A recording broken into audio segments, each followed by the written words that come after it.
എടാ, മോഷണത്തെക്കാളും മദ്യപാനത്തെക്കാളും വലിയ പാപമാണ് വ്യഭിചാരം. അച്ഛോ ഞാൻ വേണ്ട, ഒന്നും പറയണ്ട. നിന്റെ അമ്മ വളരെ ഡീറ്റെയിൽ ആയിട്ട് എന്നോടെല്ലാം പറഞ്ഞിട്ടുള്ളതാണ്. വ്യഭിചാരം ചെയ്യുന്നതിനുള്ള ശിക്ഷ എന്താണെന്ന് നിനക്കറിയാവോ? അച്ഛൻ പറയാതെ ഞാനങ്ങനെ ആ കേട്ടോ, നരകത്തിന്റെ നടുക്കൊരു മുള്ളുമുറുക്കുണ്ട്. നിന്നെ പോലുള്ള മഹാപാപികളെ ആ മുറുക്കി കയറ്റി നഗ്നരാക്കി താഴേക്ക് ഊർത്തുവിടും. മനസ്സിലായോ? എന്താടാ ചിരിക്കണത്? അല്ല, ഈ പാവികളെല്ലാം ഊർന്നിറങ്ങിയപ്പോ മുരുക്കിന്റെ മുള്ളല്ല ഇപ്പൊ തേഞ്ഞ് ഒരുമാതിരി മെഴുമെഴുന്നായിണ്ടാവും. പണ്ടാരാണ്ടോ പറഞ്ഞ പോലെയാ നിന്റെ കാര്യം. എന്തിനാണപ്പാ എന്നെ തല്ലണ? ഞാൻ ഏതായാലും ഗുണം പിടിക്കില്ലാന്ന്. എടാ, നിന്നോട് എത്ര നാളായി ഞാൻ പറയണു പെരുന്നാളിന് വേണ്ടി ഒരു നാടകം എഴുതരാൻ. നിനക്ക് ശകുന്തളി ദുഷ്യന്തനും മതിയല്ലോ. കർത്താവിനെ മറന്നുള്ള കളി ശരിയല്ല പാപ്പച്ചാ. അച്ഛൻ ഈ ബൈബിൾ നാടകം എന്നൊക്കെ പറഞ്ഞ ഭയങ്കര കാശുകളുള്ള പരിപാടിയാ. മാത്രല്ല അമ്പല കമ്മിറ്റിക്കാരും ബുക്ക് ചെയ്യൂല. പിന്നെ പള്ളിക്ക് വല്ല ഗാനമേള മിമിക്രിയൊക്കെ മതിയല്ലോ. വേണ്ട വേണ്ട, വിസ്തരിക്കണ്ട. നിന്നെ കൊണ്ട് സാധിക്കില്ല. അത് തന്നെ കാര്യം. കാരണം ബൈബിള് വായിച്ചിരിക്കണം. അതില്ലല്ലോ. ശരി, ഞാൻ ഏതായാലും ഒരു നാടകം എഴുതിയിട്ടുണ്ട്. ഓ, നിന്റെ കൂട്ടുകാരെല്ലാം വിളിച്ചോണ്ട് പോവാ. നമുക്ക് റിഹേഴ്സൽ തുടങ്ങാം. കർത്താവേ,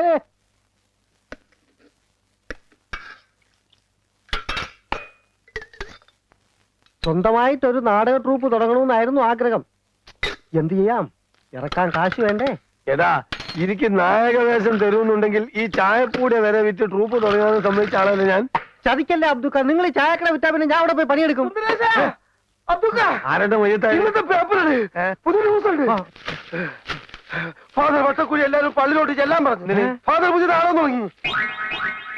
അസ്തനിക്കുകൾ കിടിലം കൊള്ളുമാറ് റോമിന്റെ കവചിത കരസേനയുടെ കടന്നാക്രമണത്തിൽ അഹന്തയുടെ സന്തതിയായ നീറോയുടെ ചട്ടങ്ങളെ ചുട്ടരിക്കാൻ ശ്രമിക്കുന്ന എന്റെ സർപ്പസന്തതികളെ,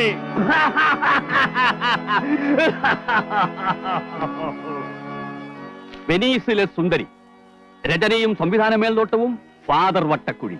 പാപ്പച്ചൻ വരുന്ന സംവിധാനം ചെയ്ത് തന്നാ മതി. വേദന കൊണ്ട് പുളയുന്ന അടിമ പറഞ്ഞു, അടി അടി അടി, നിന്റെ ചാട്ടുവാറുകൾക്ക് വിശ്രമം കൊടുക്കാതെ അടി. മനുഷ്യനെ കൊണ്ട് ചവിട്ടിമതിക്കുന്ന ദുഷ്ടസന്തതി, നിന്റെ ബലം ക്ഷയിക്കുന്നത് വരെ അടി.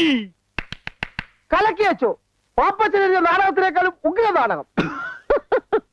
അടിമയുടെ വേഷം ഞാൻ ഇപ്പോഴേ ബുക്ക് ചെയ്തിരിക്കുന്നു. നിനക്ക് ഞാൻ യേശുക്രിസ്തുവിന്റെ വേഷം തരാം. എന്താ? അല്ല, ഇവനാകുമ്പോ കുരിശിന് പകരം രണ്ട് ഈർക്കിന് വെച്ച് കെട്ടിയാ മതിയല്ലോ. ഇവിടെ വേഷങ്ങൾ തരാനും തീരുമാനിക്കാനും ഞാൻ അച്ഛനുണ്ട് കേട്ടാ. അല്ല, അതൊക്കെ കണ്ടില്ലല്ലോ. അച്ഛൻ ട്രൂപ്പ് തുടങ്ങി അറിഞ്ഞപ്പോഴേ നായിക ബുക്ക് ചെയ്യാൻ പോയിരിക്കുക. ഓഹോ. ആ, ഇതെല്ലാം കണ്ടുകൊണ്ട് സുന്ദരിയായ രാജകുമാരി മന്ദം മന്ദം നടന്നു വരുന്നു. വേദനയോടെ താഴെ കിടക്കുന്ന അടിമയുടെ കൈകളെടുത്ത് രാജകുമാരി ചുംബിക്കുമ്പോൾ, നീയാണ് അടിമ. രാജകുമാരി ചുംബിക്കുമ്പോൾ അവിടെ ഒരു ഗാനം ആരംഭിക്കുന്നു.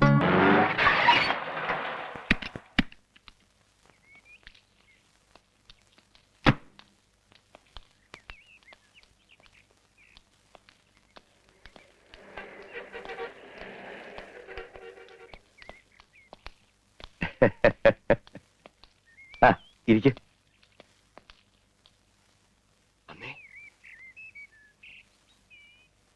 അറിഞ്ഞതായി ഭാവിക്കണ്ട.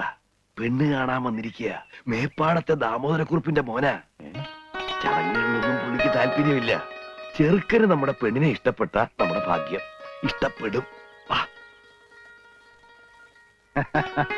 ചെറുപ്പത്തിലേ കണ്ടിട്ടുള്ളതാ. എനിക്ക് ആദ്യം അങ്ങോട്ട് മനസ്സിലായില്ല. പിന്നെ അച്ഛനൊക്കെ സുഖായിരിക്കണോ? ഞങ്ങള് പഴയ ബന്ധ. ഇപ്പൊ നിങ്ങളുടെ ആ കവലയിലുള്ള മില്ലില്ലേ, അതെ, അത് അമ്മയോട് കച്ചവടാക്കി കൊടുത്തത് ഞാനാ. അത് വാങ്ങിയതിനു ശേഷം എന്താ ഐശ്വര്യം. ഇപ്പൊ എത്രയാ മില്ലുകള്. എന്നാ മോളോട് രണ്ട് ചായ കൊണ്ടുവരാൻ പറ. ഞാനതങ്ങോട്ട് മറന്നു. മോളെ ലക്ഷ്മി, രണ്ട് ചായ. ആ, അച്ഛനല്ലാട്ടോ, മധുരട്ടോളൂ. മോനിപ്പോ എന്ത് ചെയ്യണു? എഞ്ചിനീയറിംഗ് കഴിഞ്ഞ് നിൽക്കുക. വല്ലവരുടെയും കമ്പനിയിൽ എഞ്ചിനീയർ ആയിട്ട് ജോലിക്ക് പോകേണ്ട ഒരു കാര്യവുമില്ല. ഉള്ള ബിസിനസ് തന്നെ നോക്കി നടത്താൻ ആളില്ലെന്നാ മുതലാളി പറയണത്.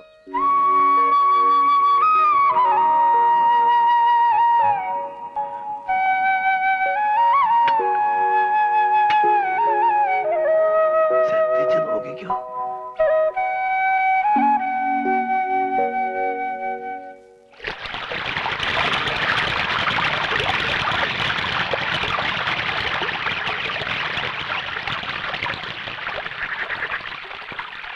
അനർഘ നിർഗളമായി ഒഴുകുന്ന ജീവിത നദിയുടെ മറുകര നിന്നുകൊണ്ട് അവൾ വിളിച്ചു, ചേട്ടാ.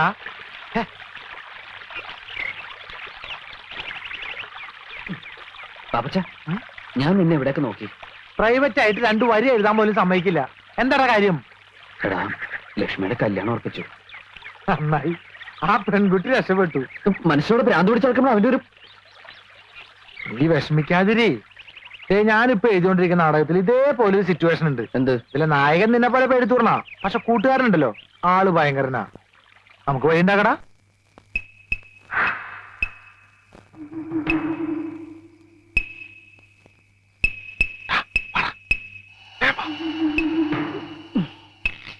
ഇവിടെ ആരുമില്ല. നീ ആ പെണ്ണിനോട് എന്താ പറയാനുള്ളതെന്ന് വെച്ചാൽ വേഗം പോയി പറഞ്ഞിട്ട് വന്നോളാം. ആരെങ്കിലും വരാൻ ഞാൻ വിസിലടിക്കാം. വിസിലടിച്ച ആളെക്കുട്ടി കൊന്നോളി ഞാൻ. വിസിലടിക്കാൻ പാടില്ല അല്ലേ? അടിക്കാം, പക്ഷെ അതിന്റെ അവസാനത്തെ അടിയായിരിക്കും.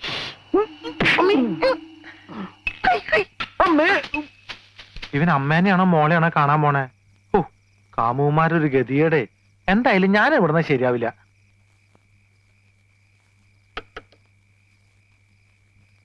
ലക്ഷ്മി, ലക്ഷ്മി, ലക്ഷ്മി, വാതിലോർക്ക്. ലക്ഷ്മി,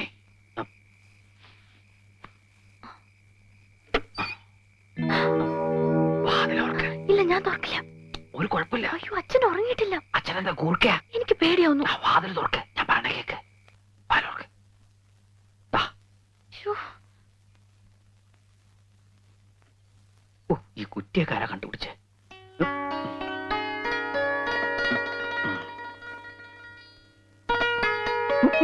അയ്യോ, എന്തേ കാണിക്കുന്നെ? കെട്ടിയിരിക്കണ മനസ്സിലാവില്ല. അച്ഛനും അമ്മയും അറിഞ്ഞാ നീയായിട്ട് അറിയിക്കണ്ടത്. എനിക്ക് പേടിയാവുന്നു.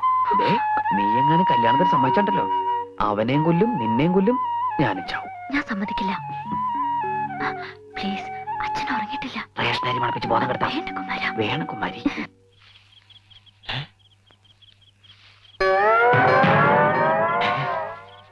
കുരിശ്. ഈ പഞ്ചായത്തിൽ ഞാനല്ലാതെ വേറൊരു കള്ളനോ? ഡോണ്ട് വെറി, ഞാനും സെയിം പ്രൊഫഷനാ. നമ്മൾ തമ്മിൽ ഇതിനു മുമ്പ് കണ്ടിട്ടില്ലല്ലോ. ഏത് ജയിലിലായിരുന്നു? ഞാൻ പൂജപ്രേത. കൂട്ടുകാരൻ ആ വീട്ടിലേക്ക് പറഞ്ഞു വിടുന്നത് ഞാൻ കണ്ടു. കൊച്ചു കള്ള. ഞാൻ സാധാരണ ഒറ്റയ്ക്ക, ആരെയും വിശ്വസിക്കാൻ കൊള്ളൂല. ഒക്കെ ചതിയന്മാരാ. എനിക്ക് നീ വീട്ടിലാ ഡ്യൂട്ടി. അപ്പൊ ഞാൻ പോട്ടെ. അയ്യോ, ഒരു കാര്യം മറന്നു. യോഗമുണ്ടെങ്കിൽ നമുക്ക് വിയ്യൂര് ജയിലിൽ വെച്ച് കാണാം. നിന്നെപ്പോ ഞാൻ പിടിച്ചാലേ കുമാരൻ ആ വീട്ടിലുണ്ട് നീ വിളിച്ചു പറയും. അത് വേണ്ട, നിന്നെന്റെ കയ്യിൽ കിട്ടും. അന്ന് കുമാരൻ ഒരു പണിയാവും ചെയ്യും.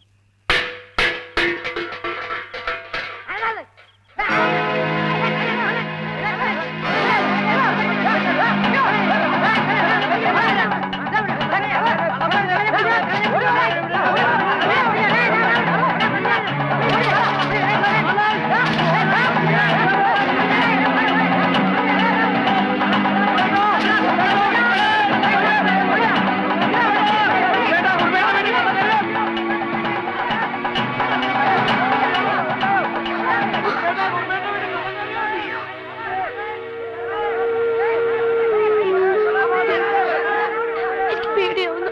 ഇപ്പൊ എന്താ ചെയ്യാ? ഒന്ന് പെട്ടെന്ന് മാറുന്നത്. എന്താ എന്താ? ഒരു കള്ളൻ കയറി. കള്ളൻ എവിടെ? ഇനി കള്ളനാന്നും പറഞ്ഞു കുമാരനെ ഞാൻ അവര് കയറി പിടിക്കോ? ഞങ്ങൾ കണ്ടതാണെന്നേ. പിന്നെ ഏത് വഴിക്ക് പോയി? എന്താ കുറിപ്പേട്ടാ? ഒരു കള്ളം വന്നു എന്ന് പറയണു. ഇവരെ ഓടിച്ചിവിടെ കൊണ്ടുവന്നു. പിടിക്കോ? എന്നിട്ട് എല്ലാരും നോക്കി നിൽക്കണേ. പോയി നോക്കടാ. നിങ്ങൾ അങ്ങോട്ട് പോ. നിങ്ങൾ അവിടെ പോയി നോക്കിയാൽ പോയി നോക്കാൻ. പോയി നോക്കടാ. ചേട്ടാ ഇത് കയറാൻ. അപ്പൊ ഞാൻ കള്ളനെ ഒന്നും പറയണ്ട, ഇത് കയറാൻ. അല്ല. ചേട്ടാ, ഞാൻ എങ്ങോട്ടാ നീ എവിടെയെങ്കിലും പോ. മോളെ ലക്ഷ്മി, എവിടെയാ പോണേ? അച്ഛനാ അത്.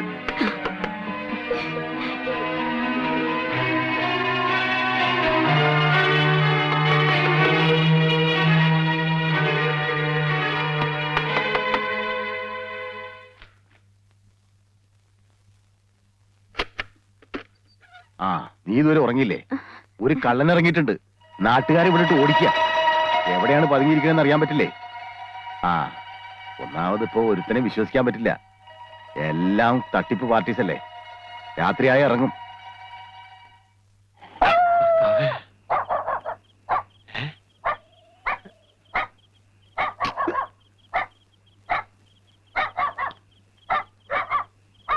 ആ താടിത്തെണ്ടിനെ കിട്ടിങ്ങ ഈ തെണ്ടിനെ രക്ഷിക്കായിരുന്നു.